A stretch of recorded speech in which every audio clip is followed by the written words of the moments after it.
Shalom and welcome to the City of Peace. This is Jerusalem. Here we are at what's known as the Spring of Elisha, and in the book of 2 Kings, here what it tells us, Elisha went out to the spring. All around Jericho you'll find different artifacts. Here we've got one of the slinger missiles. Here we are at the garden tomb, as you can see behind me in the background. So this is believed to be the place. So this is the entrance to the synagogue. Let's go inside.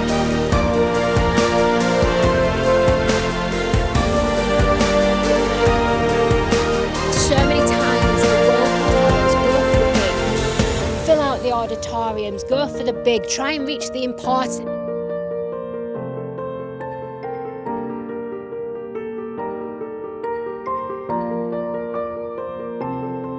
This is the ancient gates of the city of Dan.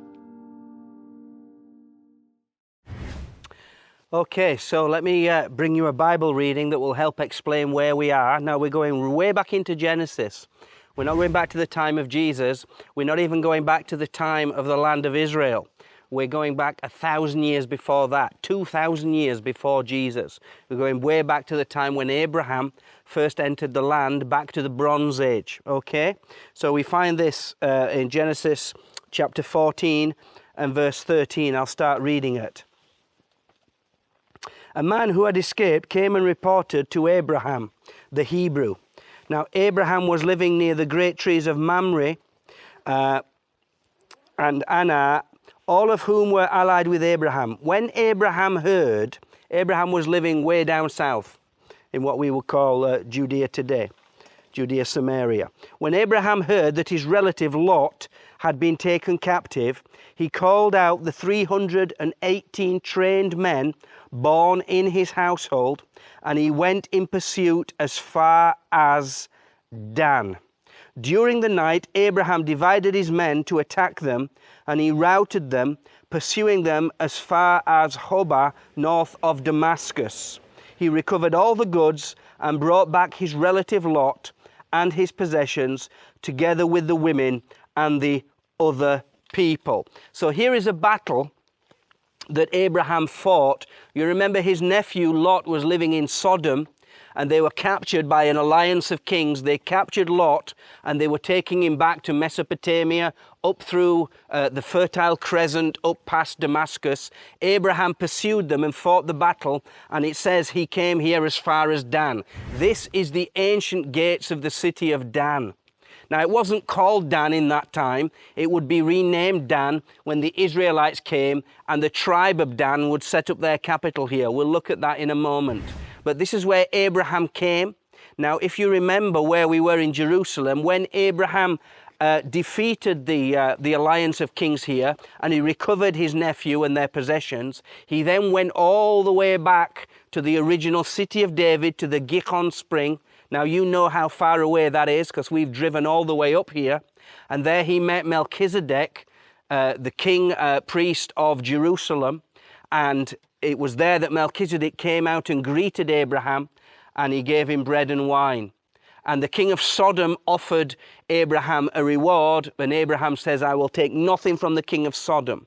Abraham made a point of saying, I will accept things from Melchizedek, God's high priest, the king of righteousness, but I will accept nothing from the king of Sodom. Abraham was living by faith, and although he'd won a great victory, he didn't take the spoils of victory at all, because he was doing it because he loved his family and he wanted to recover his possessions. So this was about 2000 BC, around that area. Further back from Jesus, well, as far back from Jesus as we are from Jesus, but further back in time. Almost 4,000 years ago this occurred. And they've uncovered the original city gates of the place called Lashem originally, or Laish, and renamed Dan later on. So these are the original city gates. You won't get much older than this. 4,000 years old. And so you're looking at the gates that Abraham would almost certainly have walked through. Obviously, it's still blocked up to stop the erosion. So this is where this happened, way back in the book of Genesis. This is where Abraham was, and the battle went on as far as Damascus. Now, just over the hills behind us is Syria.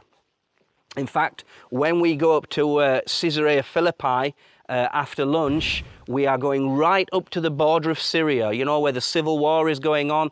And if you were to climb Har Hermon, Mount Hermon behind us, that's the highest mountain in Israel, you would be able to look down into Syria and see the outskirts of Damascus. We're that close. Over that way is Lebanon. We're very close to Lebanon, perhaps within walking distance if it's a long walk. So we're right here at the corner tip of Israel. There's a war happening over there. There's sometimes missiles and wars happening over in Lebanon as well.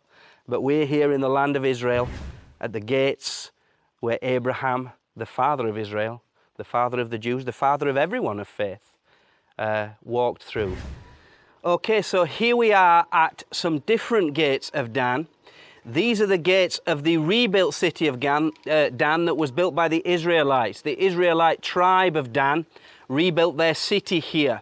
Now this is the northernmost city. It was known as the northernmost city in Israel, and that's why it became proverbial to say in the Bible, all of Israel from Dan to Beersheba or Beersheba, which was right down in the southern part of Judah. It was another way of saying from the extreme north to the extreme south. Now, how did the Danites get here? Because originally, if you read the story of Samson, Samson was fighting the Philistines. Now, the Philistines were down on the coastal plain at Gath and Ekron and Ashkelon and Gaza. But the Danites, if you remember the story, they moved north. They didn't take the inheritance that Joshua gave to them. They're the only tribe that was disobedient. And we can find it in Judges. We find it written here. The Danites rebuilt the city when they moved north. They destroyed the city of Lashem, Laish. They killed them and destroyed the entire city. They renamed it Dan after their ancestor Dan, who was born to Israel, though the city used to be called Laish. There the Danites set up for themselves the idol, and Jonathan, son of Gershon, the son of Moses, and his sons were priests for the tribe of Dan until the time of the captivity of the land. So what the Danites did was they disobeyed the commands of God. They should have lived in the south in Judah. Instead, they disobeyed God and they moved up here because they didn't want a hard time with the Philistines. And so they moved up here. But when they moved up here, they took idols with them from the south, and this became the primary center of idol worship in Israel. And when the country divided in half, when the northern kingdom, after Solomon's time in Jeroboam, split, and Rehoboam took the south and Jeroboam took the north, what Jeroboam did is he instigated the worship of golden calves and idols here in Dan. He also did it at Bethel in the south, so that the people here would think they were serving God and they wouldn't have to go to Jerusalem, but actually they weren't serving God. And that's the story of the tribe of Dan. Everything about the tribe of Dan is wrong. The most famous Danite, does anyone know what the most famous guy from the tribe of Dan was called? Samson. Samson's family built these walls. Okay, Samson could defeat the Philistines. He had supernatural power. He had incredible gifting, but he had a corrupt character. He slept with prostitutes. He broke his vows. He didn't obey his mum and dad. Everything about Samson, the greatest Danite, was wrong. And whenever you find the tribe of Dan in Scripture, whatever prophecy is about the tribe of Dan, very gifted, very clever, built a great city here, but corrupt. They didn't worship God properly. They worshipped idols. The first person killed when Moses came out of Israel was a Danite. You'll find that it's always a Danite that seems to be the root of the problem. That's why there's many suggestions that the Antichrist may be from the tribe of Dan, especially when you get to Revelation and you read the tribes listed, all the tribes receiving their inheritance in Revelation. The tribe of Dan is not there. They're not mentioned. They're excluded of the 12,000 sealed from every tribe that you read there in the book of Revelation. So this is the tribe of Dan. There are the entrance gates to the city built by Samson's relatives. Here we've got an original altar. Remember, Israelite altars, according to God's law, were to be of stone, not hewn stone. It wasn't to be chiseled and shaped. It was to be made of field stones piled high. And so we can see it's a very ancient altar. Now what we're going to do is we're going to go up into the city It's not far, and we're going to go to the place where the original altar of Dan was, where the very golden calf itself was. So we're going to go up and look at that right now, okay? So the city of Dan had been built by the Danites, and the kingdom of Israel was established. We've walked up through the city gates. We're now in the center of the city of Dan. And after the time of Solomon, the kingdom divided into two, between the north and the south. The north was run by King Jeroboam. The south was run by King Rehoboam, Solomon's son. Now here's what we find written in the book of Kings. Jeroboam, that's the northern king that had rebelled against the Davidic royal line. Jeroboam thought to himself, the kingdom will now likely revert back to the house of David. If these people go up to offer sacrifices at the temple of the Lord in Jerusalem, way down south, they will again give their allegiance to their lord Rehoboam, the king of Jerusalem, Solomon's son, king of Judah. They will kill me and return to the king of Rehoboam. So after seeking advice, the king made 2 golden calves. He said to the people, it is too much for you to go up to Jerusalem. Here are your gods, O Israel, who brought you up out of Egypt. One of them he set up in Bethel, which is in the southern part of Ephraim, right down on the border of Judah, and the other he set up in Dan. And this thing became a sin.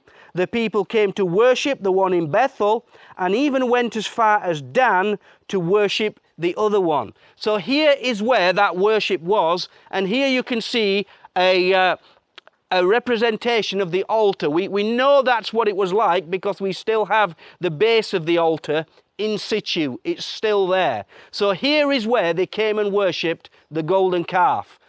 The calf represented the cherubim, the Baal worship. It came to represent God himself. But it was an idol and God forbid it to happen. So here is where they used to assemble. Instead of worshipping the true God at the altar in Jerusalem, they made a replica of the altar in Jerusalem. And they worshipped at this altar. They would put sacrifices on the altar. It's probably bigger than you thought it was. A big altar. And then there would be a golden calf here also where they would worship. But not the true God, the false God. The system of worship would be very similar. But it wasn't to the true God. God said it had to be in Jerusalem because God knew that's where the sacrifice would be given. That's where Isaac was offered up by Abraham. That's where he was bound. That's where God's son would be offered up in Jerusalem to fulfill the prophecy. Now, as Sonia has already said, the excavation here of what we call Tel Dan, the ruins, the mound of Dan, is very important. I can remember the day reading it in the archaeology magazines when they found the stele, the stone tablet that was the first authentic, outside of the Bible, representation of King David. But it wasn't written by, it was actually written by his enemies who were saying they had done things to the house of David. And in the Israeli museum, you can go and you can see that very stone tablet where it says the house of Dalet Vav Dalet, DVD, the house of David, the house of David, proving that David was in fact the true king of Israel and Judah at one time, just as the Bible says. So here's the tribe of Dan, here's their city, here's where the altar was. We're in the middle of that city now. It wasn't a good place. It became a sinful place, a place of idol worship. As we said, nothing good ever came out of Dan because they rebelled against God at every stage of the journey.